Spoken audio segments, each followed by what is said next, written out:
दोस्तों आज है 8 अप्रैल 2021 और आप देख रहे हैं भैया स्टडी 91 का करंट अफेयर से संबंधित क्लास। ये है बहुत शानदार क्लास दोस्तों, जल्द से जल्द जुड़ जाइए और वीडियो को शेयर और चैनल का सब्सक्राइब करना न भूलिएगा।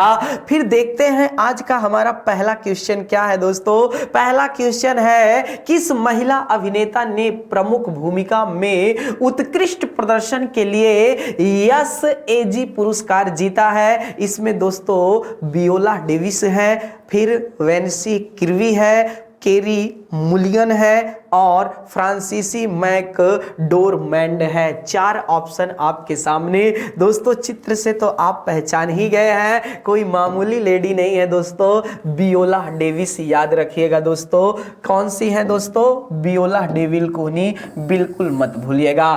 तो देख लेते हैं इनके बारे में। इस बार के 27वें स्क्रीन अभिनेता गिल्ड अवार्ड से किसे चैडविक बोसमैन ने सर्वश्रेष्ठ पुरुष अभिनेता का क्या है दोस्तों खिताब जीता है एसएजी का। तो वहीं वियोला डेनिस ने महिला में सर्वश्रेष्ठ। जी हां दोस्तों। फिर आगे क्या है, यू जंग यू ने सर्वश्रेष्ठ महिला सहायक अभिनेता का पुरस्कार जीता है और डैनियल कलुआ ने सर्वश्रेष्ठ पुरुष सहायक अभिनेता का यह किताब जीता है।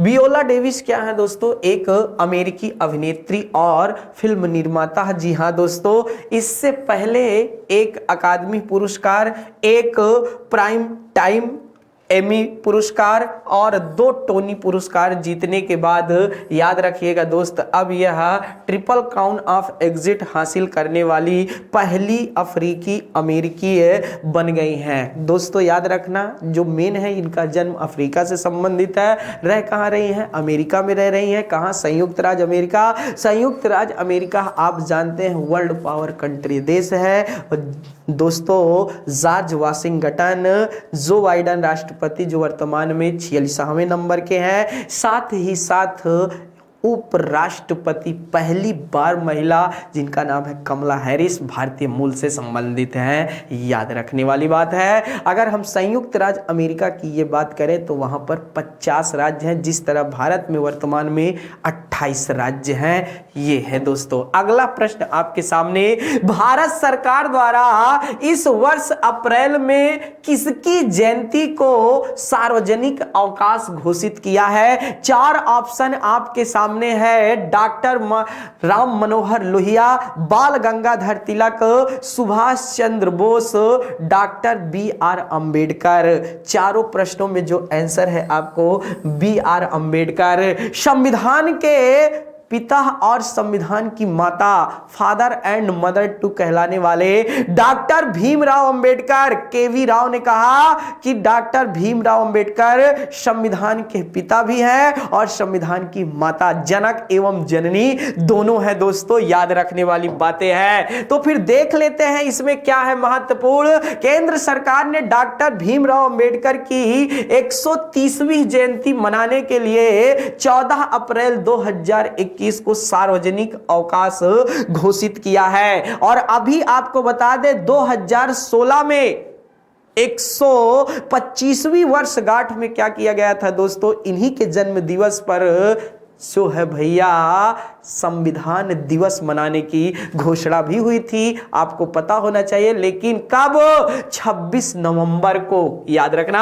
आगे क्या कहता है, भीमराव रामजी अंबेडकर, जिन्हें बाबा साहेब अंबेडकर के नाम से भी जाना जाता है, यह एक भारतीय न्यायिकविद, अर्थशास्त्री, राजनीतिज्ञ और समाज सुधारक थे, जिन्होंने दलित बौद्ध आंदोलन को प्रेरित किया था और अछूतों के प्रति सामाजिक भेदभाव के खिलाफ अभियान चलाया था। इसीलिए डॉक्टर भीमराव अंबेडकर को क्या कहा जाता है? मनु के नाम से जाना जाता है, आधुनिक मनु कहा जाता है। फिर क्या है दोस्तों, वर्ष 1990 में इन्हें भारत के सर्वोच्च सम्मान भारत रत्न से सम्मानित किया गया था दोस्तों। दिसंबर 1956 में इनकी ही मृत्यु हुई थी और यह प्रारूप समिति या पांडुलेखन समिति के अध्यक्ष भी थे, आपको पता होना चाहिए। अगला प्रश्न है, किस कंपनी ने भारतीय कप्तान विराट कोहली को अपना ब्रांड एम्बेसडर नियुक्त किया है? डिजिटल इंश्योरेंस,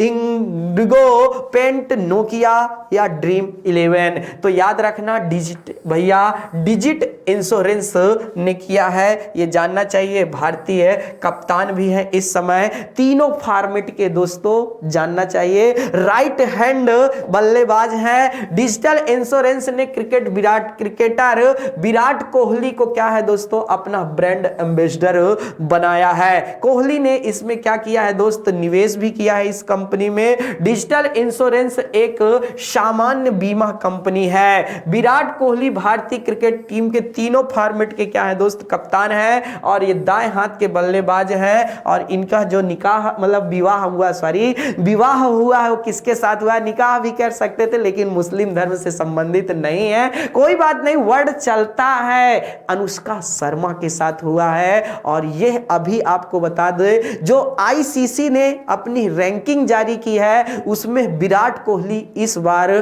प्रथम स्थान पर है दोस्तों, ये जानकर आपको अच्छा लगेगा। साथ ही साथ बाबर आजम दूसरे स्थान पर और रोहित शर्मा तीसरे स्थान पर आते हैं। ये दोस्तों सबसे ज्यादा वर्तमान में याद रखना, सचिन तेंदुलकर के बाद अगर किसी ने शतक जड़ा है तो वह विराट कोहली के नाम जाता है। ये जो दोस्तों वह देश जहां तीसरी एशियाई युवा खेल प्रतियोगिता 2021 आयोजित की जा रही, भारत, मलेशिया, पाकिस्तान, चीन, तो चीन में दोस्तों याद रखिएगा इस बार का नहीं तो क्या है दोस्तों, 5 अप्रैल को ओलंपिक काउंसिल ऑफ एशिया ने तीसरे एशियाई युवा खेल प्रतियोगिता 2021 चीन में आयोजित किया जाना प्रस्तावित किया। इस प्रतियोगिता में रॉक क्लाइंबिंग, एथलेटिक्स, जिम्नास्टिक, जलीय विज्ञान, बोट रेसिंग जैसे लगभग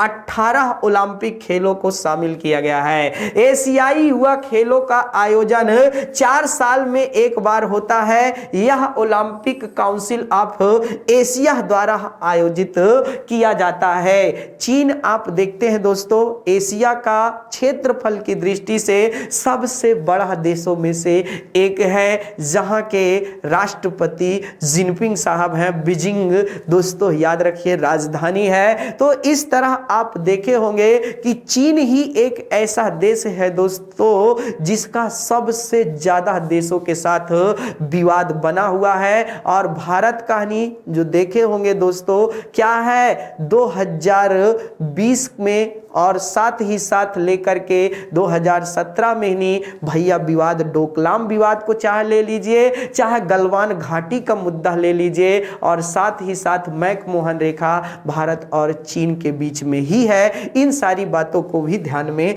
रखिएगा।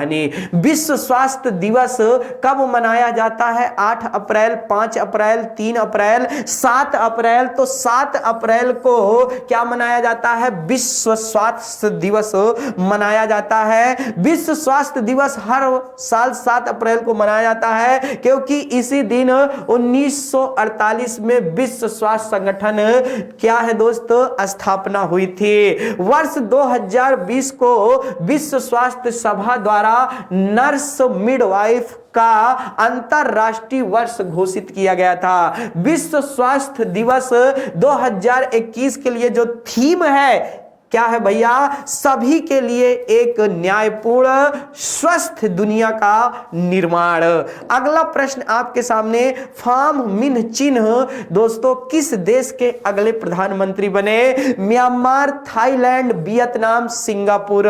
तो एशियाई देश है भैया कौन? वियतनाम। उसी के नहीं अर्थात ये प्रधानमंत्री हैं। राजधानी वियतनाम की हनोई है, मुद्रा डोंग है और राष्ट्रपति गुयेन जुआन जुबान फूंक है ये भी। किस देश की महिला टीम ने लगातार 22 वनडे जीतकर नया रिकॉर्ड दर्ज किया है? ऑस्ट्रेलिया, भारत, इंग्लैंड या फिर वेस्ट इंडीज? तो ऑस्ट्रेलिया की दोस्तों याद रखना टीम ने यह कारनामा किया है। अब देखते हैं दोस्तों, यह है ऑस्ट्रेलिया। आपको पता होना चाहिए ऑस्ट्रेलिया एक द्वीपीय देश, द्वीपीय महाद्वीप है। इसी के मध्य से क्या होती है, मकर रेखा जाती है जो ऑस्ट्रेलिया को लगभग 2 बराबर भागों में बांटती है। इधर है अगर इंडियन ओशियन, तो इधर है फिर दोस्तों पैसिफिक ओशियन से यह घिरा हुआ है दोस्तों। अगला बात ये होती है कि भैया ऑस्ट्रेलिया महिला टीम की कप्तान कौन है? मेन लेनिंग है। तो वही प्रधानमंत्री स्कॉट मॉरिसन और राजधानी कैनबरा, मुद्रा है डॉलर। ये भी बातें आपके साथ भैया। अगला है public service report world in 2030, अर्थात 2030 की पब्लिक सर्विस रिपोर्ट किसने जारी किया दोस्तों? यूएनओ ने, आसियान ने, यूनेस्को ने, वर्ल्ड बैंक ने, तो यूनेस्को ने जारी किया है। ये दोस्तों जानते रहिएगा। कब? 2030 में जो बताया गया है 4 बड़ी चुनौतियां सामने आ रही है। कौन कौन है 4 बड़ी चुनौतियां? तो पहला है जलवायु परिवर्तन। आप देख रहे हैं जलवायु परिवर्तन लगातार हो रहा है। कभी गर्मी ज्यादा पड़ती है तो कभी ठंडी ज्यादा पड़ती है, जो नुकसानदेह है। जैव विविधता में परिवर्तन हो रहा है। हिंसा और संघर्ष, भेदभाव, असमानता के साथ रोटी के लिए लड़ाई होगी, कपड़ा के लिए लड़ाई होगी, मकान के लिए लड़ाई होगी। हिंसा मतलब बढ़ने वाला है। और दोस्तों ये जानना चाहिए आपको नहीं, इसका जो समाधान है सिर्फ वह है शिक्षा, शिक्षा, शिक्षा। याद रखिएगा दोस्त, शिक्षा से ही इसको अर्थात समाप्त किया जा सकता है। हिंसा और संघर्ष में वृद्धि के साथ भेदभाव और असमानता के साथ रोटी, कपड़ा और मकान में ही नहीं दोस्तों, याद रखिएगा ये 4 चीजें। ये तीसरा पॉइंट ये है और चौथा पॉइंट यहां से है। अगला है दोस्तों UNESCO, United Nation Education Scientific and Cultural Organization, जिसकी स्थापना 4 नवंबर 1945 में हुआ है। और भारत इसका जो सदस्य बना था दोस्तों, वह पता होना चाहिए 1946 ईस्वी में। मुख्यालय पेरिस में है और इसका जो राजधानी है दोस्तों पेरिस की, वो फ्रांस है। और साथ ही साथ इसके अध्यक्ष जो है वह आंद्रे अजोले साहब है। भैया याद रखने वाली बात है कि यूनेस्को ने अपने विश्व धरोहर में भारत के 38 क्या है दोस्तों वर्ल्ड हेरिटेज में क्या है शामिल किया है, 38 स्थलों को, जिसमें से आपको पता होना चाहिए जो 30 हैं वह प्राकृतिक हैं और आपका 7 संस्कृत है, एक मिश्रित है स्थल जिसका नाम है कंचनजंगा। और कंचनजंगा आपको पता होना चाहिए दोस्तों जो हिमालय की सर्वोच्च चोटियों में से एक आती है, किसके बाद? माउंट एवरेस्ट के बाद स्थान रखती है कंचनजंगा। ये भी बहुत महत्वपूर्ण में से एक है। तो आगे बातें देखते हैं दोस्त। देश के 24वें मुख्य चुनाव आयुक्त कौन बने हैं? सुनील अरोड़ा, सुशील चंद्रा, ओम प्रकाश रावत, वाई के सिन्हा। तो याद रखना 24वें सुशील चंद्रा जी बने हैं दोस्तों। फिर क्या कहता है चुनाव आयोग के बारे में कुछ बात करते हैं। चुनाव आयोग की स्थापना जो हुई थी 25 जनवरी 1950 को हुई थी, इसीलिए 25 जनवरी को हर वर्ष राष्ट्रीय मतदाता दिवस के रूप में मनाया जाता है। इसका मुख्यालय नई दिल्ली में है। निर्वाचन आयोग एक संवैधानिक संस्था है जिसका उल्लेख भारतीय संविधान के दोस्तों भाग 15 में अनुच्छेद 324 से लेकर के 329 में किया गया है। राष्ट्रीय मतदाता दिवस मनाया गया 25 जनवरी को, पहली बार 2011 में। प्रथम मुख्य निर्वाचन आयुक्त कौन थे? सुकुमार सेन थे। प्रथम महिला मुख्य चुनाव आयुक्त कौन थी दोस्तों? BS रमा देवी सन लिखा हुआ हुआ है। अगला क्या है दोस्त, प्रथम आम चुनाव कब हुआ था, 1951 है दोस्तों। अक्टूबर 1951 से लेकर फरवरी 1952 के मध्य में हुआ था। 489 लोकसभा सीट पर हुआ था, यह जानना चाहिए, जिसमें से 364 सीट कांग्रेस ने जीता था। फिर बाद में कम्युनिस्ट पार्टी का स्थान आता है जो 16 सीटें जीती थी। यह बातें भी 2021 की थीम क्या है, सभी मतदाता बने सशक्त व जागरूक। याद रखिएगा, यह बातें भी अपने आप में बहुत महत्वपूर्ण है। Manohar Parrikar brilliant mind simple life नामक पुस्तक किसने लिखी थी, किसने लिखी थी, यह बातें बहुत शानदार भैया। किसने लिखी है होना चाहिए, किसने लिखी ये भी चलेगा। तो दोस्तों आपको पता होना चाहिए कि मनोहर पर्रिकर अपनी सादगी के लिए पहचाने जाते थे, बहुत ही शांत पवित्र के, और साथ ही साथ उन्हें पद का जो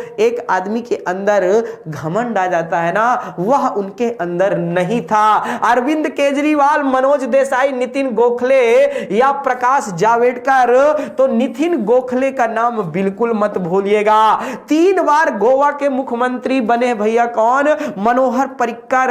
कहीं कहीं आपको 4 दिखाई देगा तो 3 पूर्ण रूप से है दोस्तों। उत्तर प्रदेश राज्यसभा सांसद भी रह चुके हैं। आईआईटी मुंबई से स्नातक, जी हां दोस्तों, उत्तर प्रदेश राज्यसभा सांसद भी 2 बार हो गया है। 2014 में यह रक्षा मंत्री का पद भी संभाले थे जब एनडीए सरकार अस्तित्व में आई थी। याद रखिएगा 2020 में इनके नाम पर सदगुरु पाटिल और मायाभूषण नावेगर द्वारा पुस्तक लिखी गई थी, जिसका नाम क्या है, an extraordinary life a biography of Manohar Parrikar. दोस्तों ये बातें भी बहुत शानदार थी। तो ये रहा आज का सेशन। कहते हैं दोस्तों, लाख दलदल हो पांव जमाए रखिए, हाथ खाली ही सही ऊपर उठाए रखिए। कौन कहता है छलनी में पानी रुक नहीं सकता, बर्फ बनने तक हौसला बनाए रखिए। प्लीज वीडियो को देखिए और इसको शेयर करते रहिए। Thanks for watching study 91 channel. बहुत बहुत धन्यवाद। जय हिंद दोस्तों।